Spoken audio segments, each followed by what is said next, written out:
Now there's all kinds of different people in this world. There's only one pie. Hey guys, what's up? It's Ryan from Team Made Apart. Well, this is it. Episode 12, the conclusion of the inaugural season of the Team Made Apart podcast. I'd like to personally thank each and every guest who took a chance on our show in this first season, and also to each and every one of the many thousands who've downloaded the show over the course of the past 12 weeks. Despite the fact that our world has gone from remote work as a subject to be considered to remote work as a subject to be overcome in the blink of an eye, the information shared by our experts over the tenure of this season has no doubt aided those struggling in these crazy times, and the perennial nature of the subjects and content will no doubt continue to serve those in need as our world transitions into the new normal, whatever that looks like. In closing, thank you all again for your ongoing support, and I look forward to seeing you all in August for Season 2. Until then, stay safe, stay healthy, and keep your eye on teammadeapart.com for some exciting announcements in the coming days and weeks. Before we get started, as always, today's show is brought to you by teammadeapart.com. Team Made Apart features articles, tools, and resources designed to teach remote workers and those who hire them how to work better together. A community for owners, managers, leaders, freelancers, contractors, and all variety of remote worker, Team Made Apart is also a terrific resource for companies interested in implementing remote work policies in otherwise co-located environments, or for those planning to build fully distributed organizations from the jump. Listeners of this podcast have an exciting opportunity to get involved in the remote work revolution. In light of current events related to the coronavirus pandemic and a sudden worldwide shift to remote work, we're offering a free remote work best practices guide for leaders who find themselves struggling to create a remote work policy in a pinch. Now, and for the duration of the crisis, visit teammadeapart.com/crisis to not only download your free Team Made Apart Remote Policy Primer, how to write remote work policies that don't suck, but to find other tools and resources to help you weather the storm. Great working relationships make for great remote work experiences, and with this free guide, you'll be better equipped to do your part in creating and maintaining a happy and sustainable remote life. Once again, to take advantage of this collection of useful resources, please visit teammadeapart.com/crisis, that is teammadeapart.com/crisis, to download your free best practices guide. One more thing before we kick off the show. Now, and for the foreseeable future, teammadeapart.com is offering free support and advice to remote workers and remote leaders alike through Team Made Apart Open Office. From noon to 2 p.m. Mountain Time, Monday through Friday, you can visit teammadeapart.com and navigate to the bottom left-hand corner of the page where you'll find a chat icon. Simply click it and you'll be connected to a real, remote work expert who is happy to help you solve problems in real time at no charge to you. Of course, you can use the same tool 24/7, 365 to ask questions or request services, but during open office hours, you've got a direct line of communication to people who care and people who can help. Once again, from noon to 2 p.m. Mountain Time, Monday through Friday, simply navigate to teammadeapart.com, find our chat icon in the bottom left-hand corner of the page, then click for instant support when you need it at no cost to you. Take advantage of this special program while it lasts, and now, back to the show. Today's special guest is my friend and yours, Greene.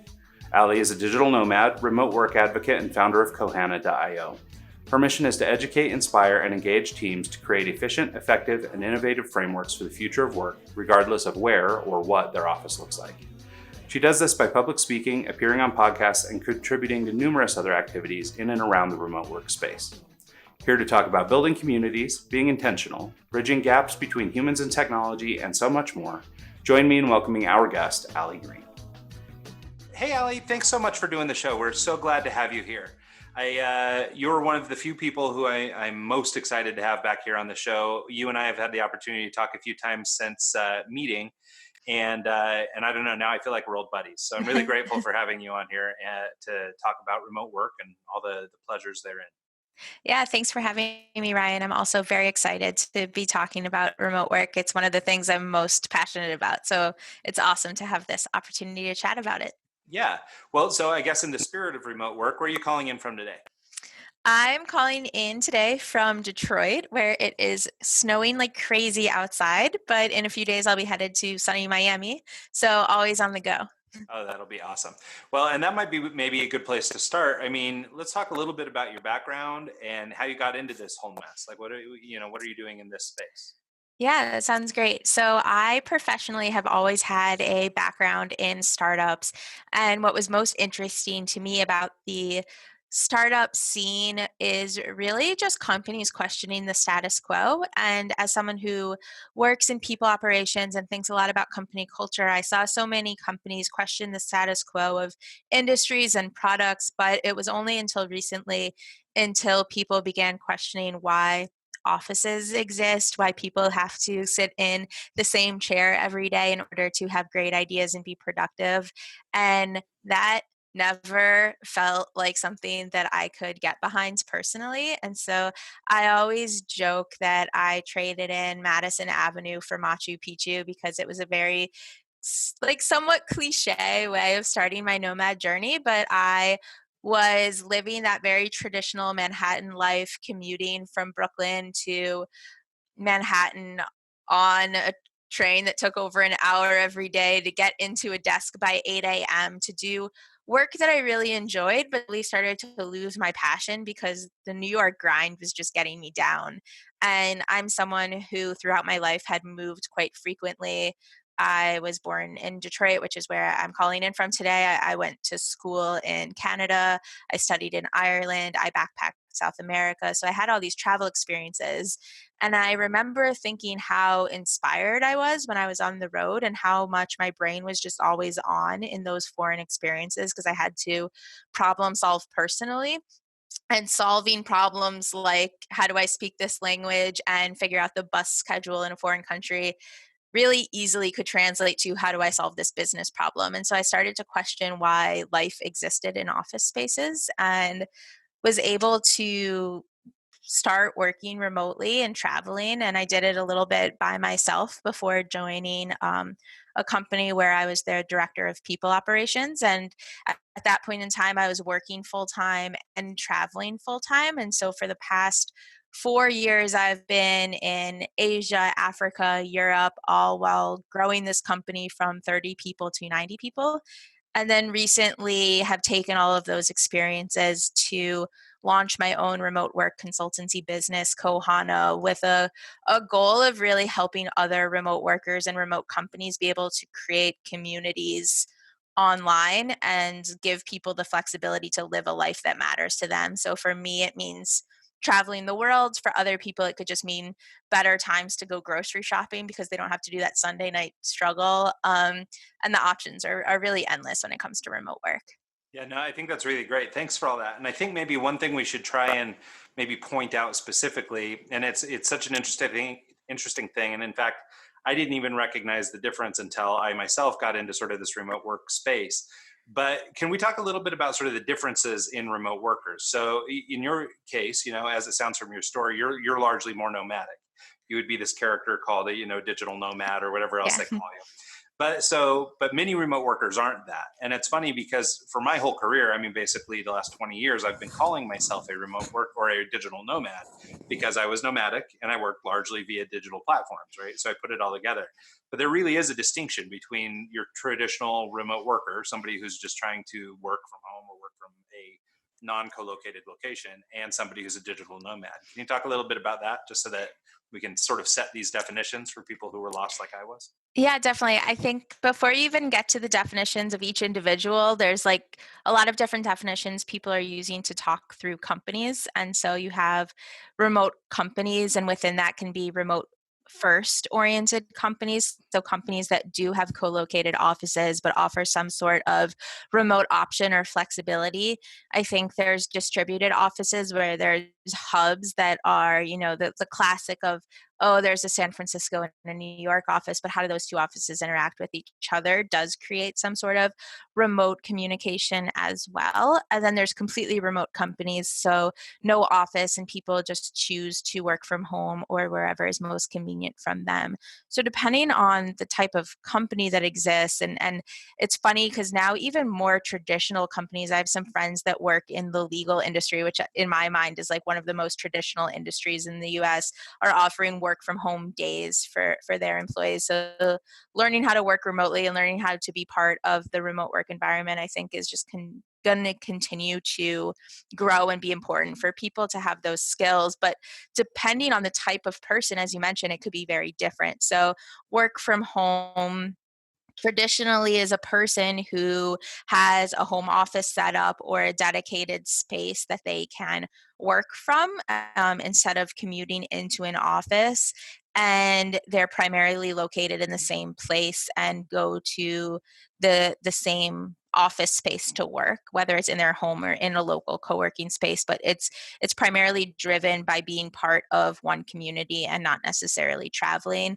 I think you have part-time digital nomads as well, so people that have a traditional home base and work from home sometimes, but then also travel and tack on a couple of weeks of working while they're traveling with a couple of weeks of vacation, for example. And then there are people like me. You've heard the term digital nomad. Another one is location independent, which I think is a great umbrella term for all of these types of people, um, where I work online and therefore I've decided that my work from home means wherever I currently am in the world. And so I'll spend anywhere from 2 weeks to about 2 months in different countries and work from co-working spaces or cafes or my Airbnb and experience local life as much as possible, just in an always changing environment. Yeah, no, I think that's great. And I think it's, I mean, one of the things I'll try and avoid is really trying to, I guess, pigeonhole somebody or define them by the characteristics of their remote work. But I do think it's important to share that. I think it's, you don't want to define these people necessarily, though, sort of is akin to this idea that remote work isn't just work, like it's just work. It's not a perk of work, it's just work. And I think that happens sometimes with, by calling somebody a digital nomad or something, that can bring with it some connotation. And so I really like your idea of this location independent thing. I think that's a much better way to describe people that are sort of able to freely float and are being more measured by their success at work versus, where they happen to be located. Yeah, and what I love about the location independent terminology is it really goes to show that people are making independent choices, not just in what they're doing for work, but also how they choose to set up their professional and personal life. And so some of the types of people that I get really inspired by are people that are choosing to live in rural communities where they might not have had job opportunities to work on certain projects. And then because of remote work, they can work on these really challenging and interesting projects online, be talent that is a great find for a company, and then choose to opt out of city life and reinvigorate cities that may not have had population growth in the past few years, might have been forgotten about, reconnect with nature. So I think that's like a really interesting segment of kind of remote work life that is interesting to me if I wasn't traveling. And then I'm just always amazed by people that have overcome difficulties in their life and how remote work has helped with that. So whether it's physical or mental disabilities or taking care of an elderly parent or a child and being able to meet all of those personal obligations while still doing a really great job at their work and not having to sacrifice their career for things that are really important to them personally is something I really admire about the remote movement. Yeah, no, I think it's amazing. And it's funny because, as a relative newcomer to the formal version of remote work advocacy or whatever we're calling it, this, it's funny when you don't like, it's funny that you don't know what you don't know kind of thing. Is in that, there's so many of these different aspects of life that when you explain it, just like you did, a person maybe with a disability or a person taking care of somebody could leverage remote work as a way to elevate their lives. Like, it's kind of a no-brainer now that I happen to be in this space, but it's funny how much of that stuff wasn't part of the stereotype that I had built around remote workers, right? And so it's I think it's really important to share that kind of information and let people understand, because opening up this perception that remote work can be used for a number of reasons, a reasons that might benefit the company, but b lots of personal reasons, I think is really important, because I think sometimes you do get bogged down with like the photos of the guy with his toes in the beach with the laptop, and and it kind of like hyper glamorizes it. And not to say that that stuff doesn't exist. I've worked from Puerto Vallarta on the beach and done my thing before, but I mean, I definitely have a few of those pictures as well, right. like working on a beach, or I worked at an ice cream shop once that had Wi-Fi and just like went to town on different ice cream sundaes. So I've had my fair have like Yeah. really weird Well, work locations. yeah, and I think that that's great, and I think that's like one end of the spectrum, right? But I think when it always looks so glamorous, it's almost like the Instagram version of remote work, right? It's everything starts to feel unattainable because every 26-year-old has a yacht in my timeline. So it's like I don't understand how come I can't compete. Where same thing, maybe I have a family, and so I can't travel around and be as nomadic as somebody who maybe doesn't have that. And so maybe I count myself out of remote work because I can't go be on a beach somewhere. And so I think it is important to sort of share these stories or sort of think about all these different angles. And I think, it really helps to frame the conversation around the idea of how remote work as a thing can benefit people, and sort of really focus on sort of a people first approach to remote work. Yeah, and what I love about that is that yes, it's people first, but it always does trickle back to companies. So from an entrepreneur's point of view, I think a lot of the benefits around remote work, hiring talent from anywhere and having a larger talent pool, reducing costs because you no longer have an office, like sure, yes, those things are great, but also if you offer up the ability for people to make their own choices and hire them because they care and stand behind your company's mission, they will be, not only is it people first for their personal life, but it's a holistic benefit because if those people are able to take care of the things they need to do personally, they won't be distracted at work. So when they do work, they're hyper focused to getting a job done. They're interacting with the world, so they're getting inspiration from all over and learning best practices from different industries that could be applied to their work and their role. They're genuinely just like happier and potentially healthier if they're sleeping better or finding out the best time of day where they're motivated to exercise versus motivated to sit behind a laptop and work. And all of those things do help the companies become more successful as well. So I think it can be a very healthy relationship by helping people own their life and own their time. Everybody wins. Yeah, no, I think that's true. And I think so much of that, and I've been having this conversation a lot lately, this idea of sort of intention setting. And as a business or as an employer, if you decide to start venturing into remote work, or maybe you have some level of remote work policy or nothing at all, but you're considering growing it or making it more complete, it really is important to make sure you're doing it for the right reasons. Doing it for savings in real estate, might be a practical application or a practical reason for doing something like this. But, to keep this sort of people first idea going, it's that idea that you're doing this for the betterment of your employees, to make life better for your employees. And then all the trickle down will happen. But I think setting your intention in the wrong spot, focusing it on real estate savings versus, other people, might be the wrong way to get into this.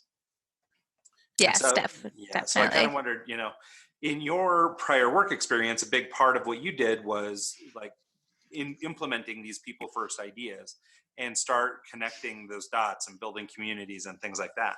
I wondered if you wouldn't talk a little bit about your experience, in sort of a corporate environment and, trying to sort of install these sorts of sensibilities within the company. Now, I just happen to know that your former employer was a fully remote, fully, completely not detached, completely something company. Distributed, yes. Distributed. They shouldn't both start with a D. Yes, they're a fully distributed company, and so they probably went into it with some mindset characteristics that are probably more in the right spot than maybe a company, an older business that's trying to adapt. So maybe you could talk a little bit about that as well. Yeah, definitely. I think just in terms of the intention setting, what it really boils down to is not just what is our company culture, which I think is incredibly important for remote or not remote companies, like having a clear mission and values. Um, they're the baseline of any business, but taking it a step forward, what I think is really important for the next generation of businesses, and you see this a lot in remote businesses, and it's something that I've helped curate and develop over my time at my previous company, was how the company becomes a community. And it's not the same as company culture, because when you're talking about community, you're talking about things like what are the rules of engagement between two employees? How do those rules of engagement change if those two employees are on different teams or different levels of the organization or one person has been there longer than the other. Like, what does that change in terms of what the norms are? And so I think what's really important when it comes to developing a company as a community in order to be successful remotely is to think through, what are our norms? What do we expect of all of our people? How can we define things clearly, especially if it's a company? And this was the case at DuckDuckGo, which is where I was the director of people operations. We had people from, maybe 13 different countries. So like, what are the countries' cultures of what are expected behaviors and behavioral norms versus the company's behavioral norms, and how do you merge those two? And I think having clear definitions of various things to make sure there's no room for people bringing their own interpretation in is a really important step. And so one of the things that I did in my time there was really working through, what are the expectations if you are a career advisor? What are the expectations if you're an independent contributor? How do those expectations turn into actions that you can take? And so, really boiling it down, checklists, templates, things like that became my best friend in terms of creating process, because it removes the guesswork for remote people, and they know, hey, I have this tool that can help me get all of my ideas out, and it's consistent for everybody. And so it will help us save time in understanding what knowledge needs to be transferred. Yeah, no, I think you make a great distinction in there too. This idea, or the sort of the difference between culture and, I guess, policy, because I think so many people, when they start thinking about remote work, and we want to get into this, they think of it as a cultural move, right? We are culturally accepting of people who work remotely, or out of house, but I don't think that they often think about it in this way, where I think we're so used to running businesses the way we run businesses in sort of traditional ways that we don't it's not easy to get into the headspace of doing that kind of work for a remote worker, unless you happen to work from home or whatever on your own. I think so many people's corporate policy as it pertains to remote work is, yeah, you can go home a couple days this week, or you've got a sick kid, you can stay home. I don't think they're thinking about sort of the longer term implications, and how, all by defining clearly all this stuff the same way you would a mission statement or whatever else, by having these really finite and granular details really sort of fill in the gaps. I think your remote workers end up being much happier. You end up with a much more productive team, and you don't run into some of the problems that you might otherwise encounter. Yeah, and I think a lot of leaders at remote companies, from my conversations, are sometimes nervous about how much of these behavioral norms to document, for fear of becoming micromanaging or not giving people the flexibility that the goal of remote work provides. But I think having these expectations very clearly laid out helps create boundaries, so people know where they can make alterations in their life, how they can make decisions that are important to them without needing to second guess themselves or spend time really going through the different scenarios. So things like, as a remote company, do you expect people to overlap any amount of hours of the day? That's a decision that leadership can make that will impact a behavioral norm and impact how the community engages with each other. Because if it's yes, then there's more opportunity for impromptu synchronous conversations. There is more of an opportunity to collaborate in real time if that's going to be beneficial to the business. The downside of that is it does give people less flexibility to do things outside of work or schedule their day, especially if you're hiring people that are quite dispersed from a time zone perspective. On the flip side to that, you could say it is part of the community norms that there are no set office hours and it's just get your work done whenever, wherever.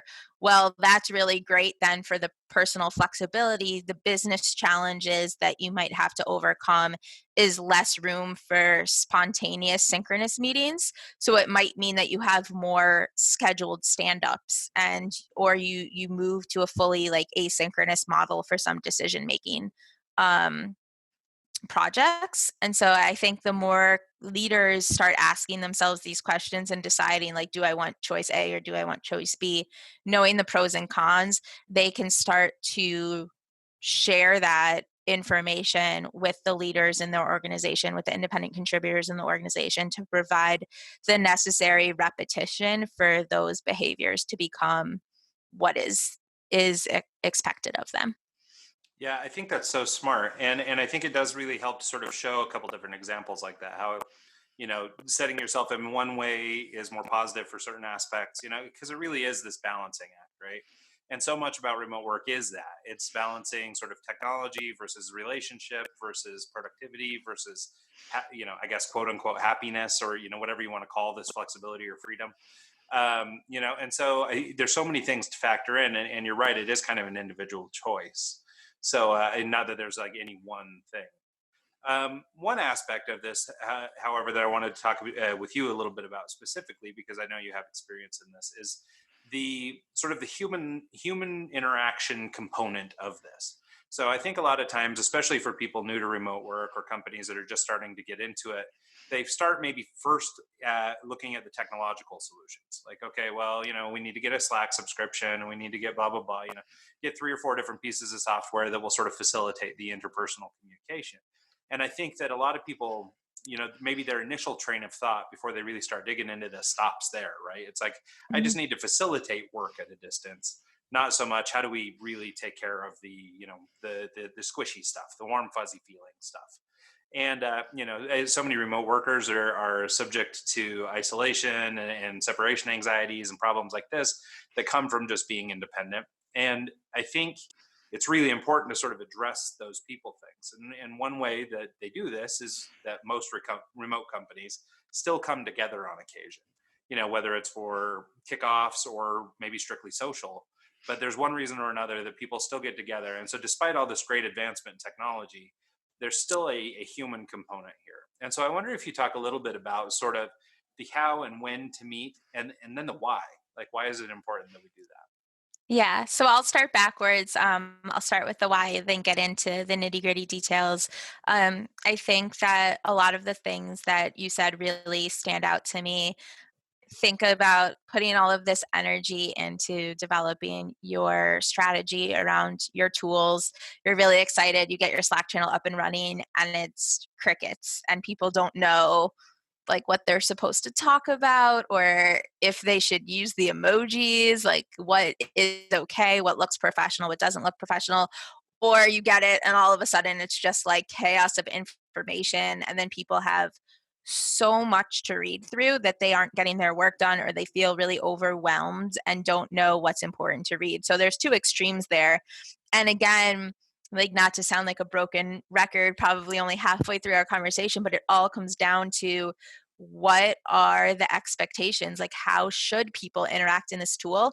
And that's not a decision based off the tool. It is a decision based off of the human component. And so I think first and foremost, thinking through the human component is hugely important. There was a study that was just released by, I believe it was Buffer and AngelList, that did a remote work survey.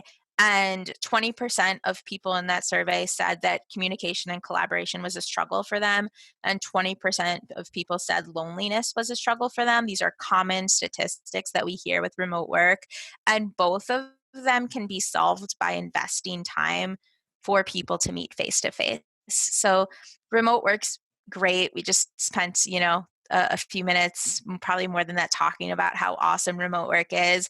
Remote work, in my mind, isn't a replacement for humans being humans. And so biologically and naturally, like, humans are wired for connection. And when we spend time with people, we form a bond with them that really helps breed trust. It helps breed vulnerability. It helps people understand what are the weird quirks about this person that doesn't shine through with the loss of like tone when you're just writing things asynchronously to each other. And so the benefits of in-person retreats is just that. It's really taking a group of people to the next level and helping them form a true team. And so spending time with each other, and we can talk about the strategies of what to do once you get that time in place, I think is hugely important just because it really elevates the human experience of working with someone. And naturally, if you like someone, you want to help them. And so if you like your coworkers, you want to help them, which helps the company.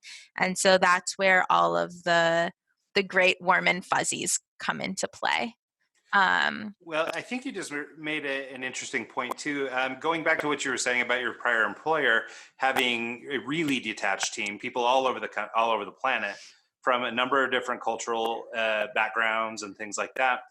How did you deal with sort of bridging some of those cultural gaps? There are the I don't know. I guess they're gross stereotypes, but I mean, maybe the shoe fits in some of these cases.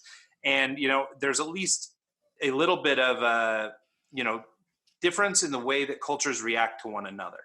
And maybe it's less pronounced in something like a written communication, but little things like maybe one group of people prefer to be called on versus raising their hands, where another group of people require more follow-up than others. And there's like all these different like little things. How did you guys bridge sort of this communication gap between different parts of the world? yeah, I think first and foremost, showcasing and having the leaders lead by example on what communication styles made the most sense. Um, and so that is where having a clear cadence for content became important. So things like weekly updates are expected of you. And this is the type of content that should be included in a weekly update. So people start to see that over time. And regardless of their culture, they know, okay, I need to be proactive enough to, at a minimum, do communication once a week, in that I need to be honest enough to share if nothing got done and why, and there's not going to be any repercussions there, that this type of content is always included in this. To ask for help, I think, is like a common thing where people never really know how to do that, and it's really easy to hide behind a computer screen. So making it not only okay to ask for help, but celebrated to ask for help and showing people how they can do that is really important. And then in terms of cultural tension, um, the philosophy of most respectful interpretation. So you read something, it doesn't feel good. You don't really know why it doesn't feel good. Assume the person wasn't trying to be a jerk. Assume that they were really just trying to write their thoughts down fast, or they were trying to be as short as possible so you didn't have a lot of stuff to read through. And once you go at it from that angle, it kind of removes this natural defensiveness you have and instead creates a bridge for you to ask questions. So, hey, why did you share that information in that way? What was your thought process behind XYZ? Have you thought about doing it like this instead? Those types of questions help bridge the gap and get to a point of clear understanding. I think all of that stuff can be done virtually, but then having the time to do that in person, another benefit of these in-person retreats is understanding the subtleties behind the things like tone, jokes, um, what makes people kind of give you that look of like, oh, I'm a little uncomfortable, and then you know that it's not okay, or yeah, I'm super blunt and you can just like give me the truth without sugarcoating it. I think you kind of get that from spending time with people and seeing how they react and how they just casually banter with each other. Um, Whether you're in person or not, you can carve out time to casually banter. Yeah. Well, and I think it's an important thing too. Like, I mean, to understand those cultural differences, but to also treat people as individuals versus sort of applying some cultural stereotype. I know, for example, in parts of sort of middle to northern Europe, they maybe aren't as are forthcoming with sort of personal issues when they're at work. They want to talk about professional matters and leave personal life at home. But maybe in southern countries there in Europe, like Spain and Italy and places like this, where they have this sort of Latin culture, they really want to get to know you on a personal level. They want to understand personal things, and so the banter in that part of the world might be different.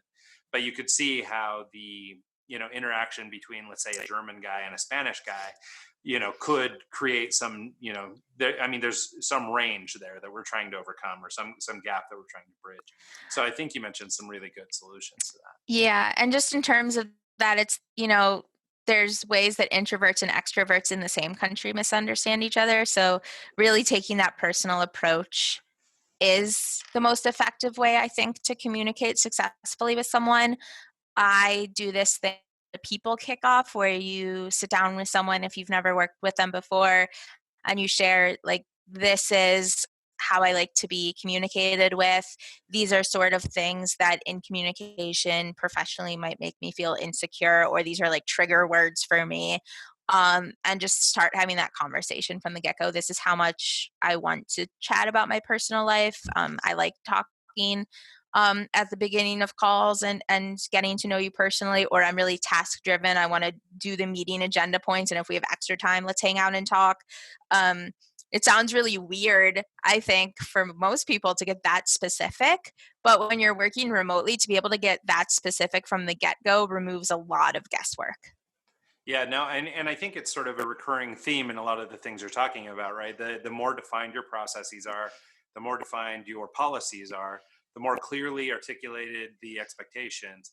It almost can overcome some of these cultural differences, right? As long as everybody's on the same page that there will be a weekly email, there will be a blah blah blah, and we all have sort of these, same 5 steps, no matter where you live, regardless of your cultural inclinations. This is what's expected of you as part of that job, and it sort of can maybe help level the playing field a little bit. So Definitely. yeah, and because it's interesting, so you cited the buffer study. I think it's in the 2020 State of Remote report that they published. They cite this 20% loneliness, and like you said, in just about every survey on the subject, loneliness is way up there. But what's interesting about that particular survey is there's another 20%. So the other big nugget in that thing is collaboration and communication. And it's interesting how collaboration and communication and loneliness are so interweaved.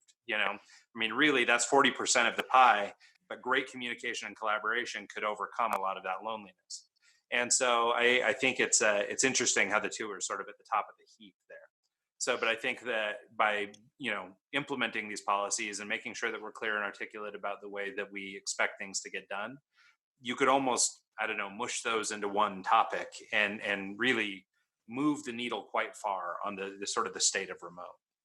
Yeah, I agree. And we keep going back to ways you can do that before you spend time with someone in real life. And I think there are so many small things you can do related to processes, related to activities that you sanction as a company, as activities worth your time remotely, like spending those extra 10, 15 minutes on a call to just get to know each other. But the one piece that I was excited about before we went off on this tangent was just because you're remote doesn't mean that you should be remote forever. And so going back to, you asked, like, how often should people meet up in person? What are the reasons people should meet up in person? I think that any time where those things like communication, collaboration are in jeopardy, or anytime you feel like the people that you're interacting with are getting to the point of isolation, that those are triggers that means it's a good time to meet up. Most companies, like, as a best practice, meet up at least once a year with their whole company. I've seen twice a year in certain circumstances. A lot of companies also offer smaller retreats for just teams to meet up and spend time with each other. I would expand that pie and offer a few other reasons why I think companies should meet up, which is outside of a whole company meetup. Anytime a cross functional project is going to get going that's going to have a major impact on a company objective, meeting up in person to get all the stakeholders on the same page, to be able to brainstorm, get that energy behind the project and roadmap out the different pieces that people are going to own, I think is a really cool, interesting way to use the idea of in-person time to have an investment at the front end of something that's going to be long-standing, and then see it continue to grow remotely. I also think, as we talk about isolation especially, yes, meeting up with your direct teammates is awesome. There's a lot of reasons why that's a great thing to do. But what about meeting up with other people in the company that you don't particularly work with very frequently, just to create friendships and more of a bond to each other and to the company's mission and objective? How often are remote companies missing that spontaneous coffee or kitchen chat, where really cool inspiration comes from, or you uncover frustrations that other teams are facing as well, and then you're able to take a step back and find a solution for it. And so I think just having opportunities for people to meet up, whether graphical areas, whether they have similar interests outside of work and want to spend time with each other, and half work, half vacation. There's a lot of creative ways, again, to continue to blend the person first perspective of how do we make sure that the time is enjoyable but also efficient. Yeah, what I like about what you brought up, or at least one aspect of it, is that I think it's important to be, I guess, more proactive, right? And put these groups together and get people some real, like, in, real FaceTime, not via FaceTime, on occasion, but for reasons of like practical business matters. Like, so this idea of getting together because you've got some critical project coming up or something, versus the idea of waiting until, we know everybody gets a little restless about 6 months in and we need to have a retreat. I like the Yeah. idea of doing it for positive reason rather than trying to stave off some kind of problem. And I think by being proactive, maybe meeting more regularly, or like you said, on a team basis versus a entire company get together or whatever, I think these opportunities, more frequent, can be sort of a proactive solution to avoiding the things like the loneliness and stuff like that. I sort of look at a lot of these different communication channels, sort of like, we're filling a glass of water, right? And a Slack or a text message might be like a drop or two, where maybe video call is like, I don't know, a few ounces of water or something like that. And I feel like all these things are really great, in terms of trying to fight some loneliness, and that we're having communication and we're talking. But I will almost always say, I mean, even as great as like this conversation has been with you by a Zoom, by a remote, if we were having the same conversation over coffee someplace, like, it would just be, whatever percentage better. Maybe it's just a couple little something, a few more drops better, but it's still better, right? This idea that, looking into a person's eyes, reading body language, things like that, some of the things that aren't as apparent in video. And so I sort of look at it that way, right? So if all these little touch points that we have over the course of our normal workday are contributing to this glass of water we're filling, eventually you sort of need that in-person something to kind of put it over the top, right? And so I think that, being proactive in that space and making sure that it is part of your policy, it's something that's articulated in your policy, and it's something that as a company you fully support and embrace, I think will translate to, great relationships among the people working for you. Yeah, definitely. And not just part of the policy, but having clearly defined budgets, or at least expectations around how much the company is comfortable spending for this type of investment in their people will, I think, encourage people to take advantage of it, because planning a retreat doesn't have to cost a company, crazy amount of money. There are very affordable ways to get people together to spend quality time with one another. And so being creative about how you're structuring that time, I think, is also important, because it is an investment that you're not getting otherwise. Let's maybe use that then as a segue to sort of complete this trilogy of thought around this, idea of corporate retreats and when and how and why you should get together. I think we, beat the why into the ground. We have lots of evidence for why we should do it, but how do we do it effectively? Whether it's cost savings or not, but how do we make the most of these events? Yeah, the format that I like when I think about logistically how to start planning a retreat goes back to making sure that everybody understands what is the goal of the retreat, because that might really change the dynamic that you're trying to achieve. And so if you start with what are the goals, what types of shared experiences are people hoping for, and how can we create an experience for them to bond with one another, it can help you really understand logistical questions that can be solved. So obviously you need to pick a time and pick a place, um, But even picking a place, some people are more comfortable traveling than others, making sure that you're choosing locations that are isolated enough that people can spend time with one another, but have enough going on that they can enjoy the inspiration from the environment, I think is incredibly important. And what is appropriate in terms of your company norms in traveling? Do you want people to travel on weekends in order to make the retreat? Is it going to be a week long? Are you trying to squeeze it into a Monday, Friday cadence? Will all limit the scope of what's available to a company.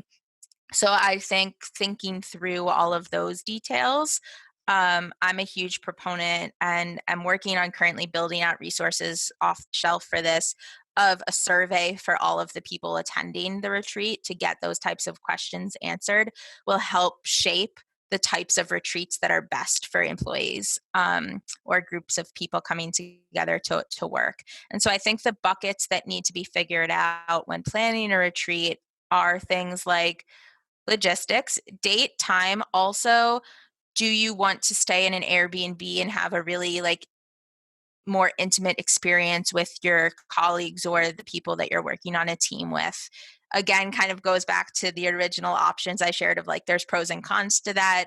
The pros being you really get to see each other, have that first coffee in the morning and joke around and talk about what remote work looks like when you're just home and you're on your own. There's a lot more opportunity for impromptu conversations around the business and a lot more opportunity for people to just casually get to know each other.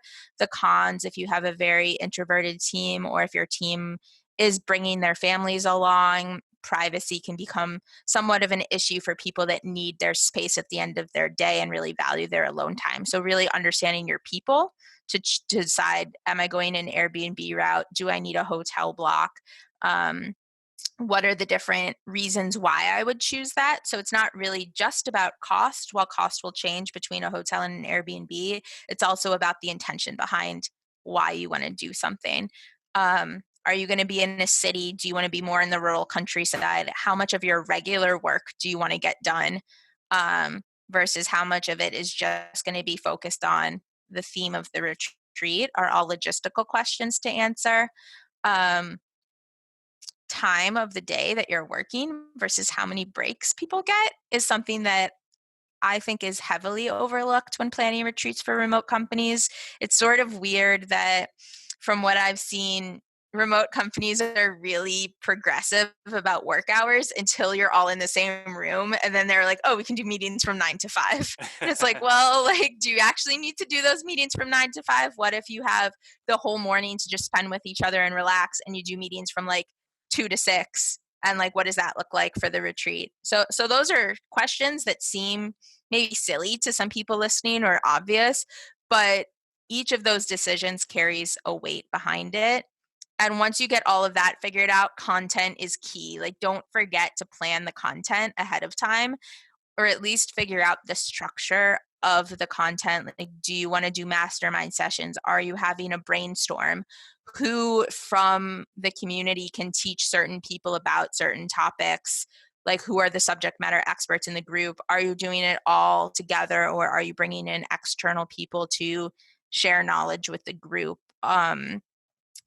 Planning the logistics takes a lot of time, and you can have perfect logistics, but then you're all going to get there and look at each other, and that's not the benefit of retreats. So I think you need to spend equal time thinking about how content will be executed as you do all the logistics. Well, I think that's a good observation because basically, it's a retreat, but it's still work. And so it does make sense to make sure that you're working towards some objectives, even if your objective is just social time. Mhm. Whatever your objective is, to make sure that you've actually thought through that and understood what it is you're going for. I think, getting everybody together, not only is it because of the expense, but it's such a tremendous opportunity to build relationships and things like that, that you would really be remiss to not give it proper credence or spend enough time thinking about what to do with it. Yeah. Because, it's just such a critical time. If anything, the three questions I would always ask the people attending the retreat would be, what do you want to learn about during this time together? What can you share with the group, and reminds them that it does not have to be strictly work related? And what topics are you most interested in discussing in real life? And I think if you ask those 3 questions, that you'll be able to plan a retreat that satisfies everybody's needs and expectations. Well, and I think that's great too, even just the idea of making it somewhat collaborative, this idea of your retreat, right?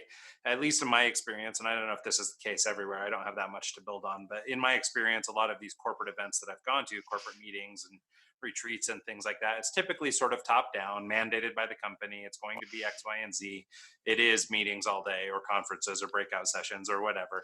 And, and it's basically work. You're not working at work, but you're, at a hotel somewhere.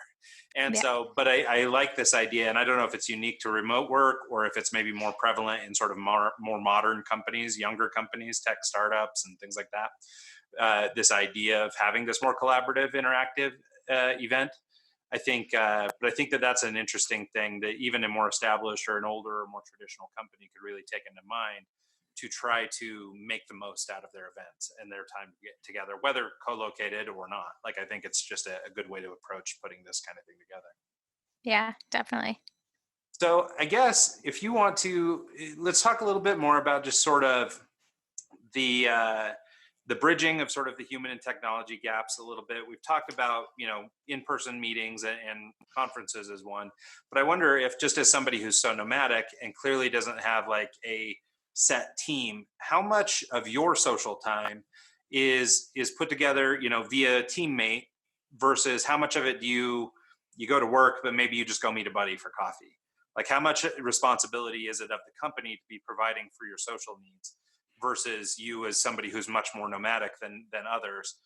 How do you sort of, I guess, balance that out? Yeah, I think that companies finding ways to support their people, whether they're nomadic like me or they already have an integrated community with them at home, it's in their benefit to help people find community. I think there's this old world way of thinking that a company community is only focused inside work. Who are your coworkers? Who are the people you're seeing on a regular basis? And that's kind of all they cared about or thought about. Um, I think this new way that is emerging is, how do I help the people that I'm employing find ways that are useful for them to spend their time, that will have some sort of shared characteristics for what they want to learn, or the same functional area of expertise that is available to them. Um, I think there's a lot of that responsibility that boils down to each individual, but cool things that I've seen companies do to support those initiatives are things like co-working benefits for people, whether they're nomadic or just have a co-working space in town, to be able to offset some of the costs to get those social interactions with people that aren't their coworkers, knowing how important that is when you're working from home or working virtually. Um, for me, I think about community in a way where I don't really like to separate my work community and my personal community. It's the same for everybody. I have recurring Zoom calls with some of my friends just to catch up, and I casually like text some of my colleagues about things we're watching on TV. And so for me, the lines are really blurred, and that's because I'm finding a way to cultivate relationships with people based on my core values and my interests. Really just by taking an inventory of my life and figuring out where the gaps were and what was missing, and figuring out how should my employer, or how would I recommend employers now that I would consult with, support their employees, whether it's sanctioned time off or financially, to participate in some of these things. And as an individual, how do you curate the right group of people that will satisfy the needs you have for yourself? Yeah, well, that's the thing, right? It's such an individual thing. And I think that's one of the recurring themes in our conversation has been, despite all these policies and other things like that, so much of the care you need to take as an employer is, this individualized efforts that you need to take to sort of please the people around you. And I think it's really important that, in a sort of people first approach, that you would sort of at least attempt to do that. Maybe you can't be all things to all people, but at the same time, being intentional about the work you're doing and working hard to try and make sure that you're making a great experience for your team, I think is sort of the bread and butter there. Yeah, and I think by knowing that people have individual needs, not necessarily trying to find a one size fit all, but creating various options is really important. And so, from a benefits and policies perspective, it could be you have an option of which benefit you want to participate in as a remote worker. Do you want a stipend for a home office because you don't necessarily need that social connection to your community and you just want to be really productive at home? Or do you want a recurring stipend to go out into the community and co-work with people? And so I think it would be really cool for companies to offer up choices, instead of trying to put, round pegs into square slots or whatever that metaphor is, or just not offering anything at all, or being hyper individual where people don't know what they're allowed to ask for. Finding out a way to create different options for people and then letting them choose, again, helps them feel really connected to the company and supported, and it does have that people first approach. Yeah, and I think it makes sense, from a scaling position and trying to manage a lot of people position, it makes sense to have some structure. And so I like this suggestion of options, because you could sort of build that into your structure. So Yeah, even though it doesn't feel regimented because you have choice, it could still be something you could plan for and sort of design for your staff. it's like one of those fast casual restaurants of like, do you want the bowl or the burrito? And then what fillings do you want? Like, do you want option A or option B? Sort of a choose your own adventure with how you're structuring your work. Yeah. No, I think that's a great metaphor for this because it really is that, right? You have confines. Like, I mean, we can't do everything for everybody, but we can definitely, make some accommodations. And if you can have a little more beans and a little less meat or vice versa, and that makes you as an employee maybe a little more happy, or a little more satisfied with your employer. And as an employer, you're doing your part to make sure that you're addressing sort of human needs. And so, Exactly. yeah, I think that's a great place to sort of cap this thing off. So let's go ahead and wind this thing down. Allie, where can people find out more about you, learn about the work you're doing as a consultant, and track you down online? Yeah. So people that are interested in learning more about my remote work advocacy and consultancy can go to kohana.io. Or you can find me on LinkedIn, Allie Greene. For those that want to follow my nomadic lifestyle and see all of the ice cream shops I work out of, you can find me on Instagram. I'm Seeing Green with 1G. All right, cool.